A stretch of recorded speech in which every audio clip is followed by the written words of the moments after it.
मोदी को अकड़ दिखाना ट्रंप को पड़ गया भारी। हम झुकेंगे नहीं। अमेरिका ने लगाया 50% टैरिफ तो मोदी ने दिया ऐसा झटका कि पूरा अमेरिका हिल गया। अभी 24 घंटे भी नहीं बीते थे कि अमेरिका ने भारत पर 50% टैरिफ लाद दिया। जैसे ही ये खबर सामने आई, दिल्ली से लेकर न्यूयॉर्क तक के कूटनीतिक गलियारों में हलचल मच गई। वजह बताई गई, भारत रूस से सस्ता तेल खरीद रहा है जो अमेरिका को पसंद नहीं। लेकिन जो असली कहानी है वो इससे कहीं ज्यादा गहरी और खतरनाक है। दरअसल ये सिर्फ तेल की खरीद फरोख्त नहीं थी, ये एक ताकतवर देश द्वारा भारत की नीति, उसके आत्मसम्मान और उसकी स्वतंत्र विदेश नीति को कंट्रोल करने की कोशिश थी। अमेरिका का सोचना था कि भारत पर दबाव बनाकर उसे बातचीत की टेबल पर लाया जाएगा। ट्रंप की रणनीति बड़ी सिंपल थी, पहले टैरिफ बढ़ाओ, फिर भारत को मजबूर करो कि वो अमेरिका द्वारा बनाए गए ट्रेड डील को स्वीकार करे, जिसमें भारत को कृषि, डेयरी, डिजिटल और ई कॉमर्स सेक्टर में अमेरिकी कंपनियों के लिए दरवाजे खोलने होते। यानी भारत की अर्थव्यवस्था को अमेरिका के लिए खुला मैदान बना दिया जाता। लेकिन अमेरिका ये भूल गया था कि आज का भारत न तो 1991 वाला है और न ही 2005 वाला। यह 2025 का भारत है,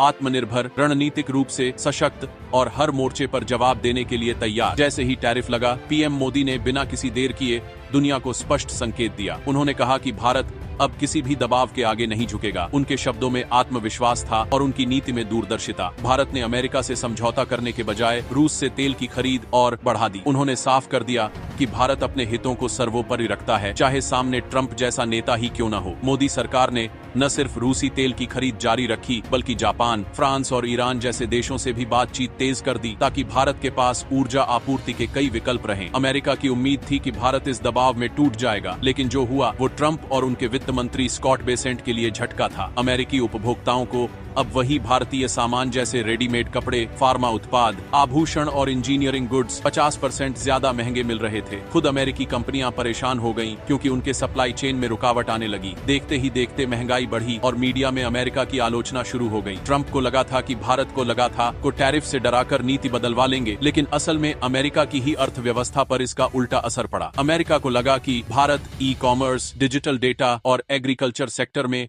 अमेरिकी कंपनियों के लिए दरवाजे खोल देगा। लेकिन मोदी सरकार ने देश की जनता और किसानों के हित में हर मांग को ठुकरा दिया। भारत ने साफ कहा कि हम अपने किसानों को विदेशी मुनाफाखोरों के हाथ नहीं बेच सकते। यही नहीं, मोदी सरकार ने डिजिटल डेटा को भारत की संप्रभुता से जोड़ा और अमेरिका के दबाव को पूरी तरह से अस्वीकार कर दिया। और तब जाकर अमेरिका को समझ में आया कि भारत अब कोई यस सर कहने वाला देश नहीं रहा। फिर अमेरिका के लिए असली झटका तब आया जब ट्रंप सरकार के वित्त मंत्री को कैमरे के सामने आकर यह कहना पड़ा कि भारत से बातचीत के रास्ते खुले हैं। यानी अब अमेरिका ही बैकफुट पर आ गया था। भारत ने कूटनीति में वो चाल चली जिसमें न सिर्फ अपनी प्रतिष्ठा बनाए रखी, बल्कि अमेरिका को भी मजबूर कर दिया कि वो अपने फैसलों की समीक्षा करे। इस पूरे घटनाक्रम ने भारत की वैश्विक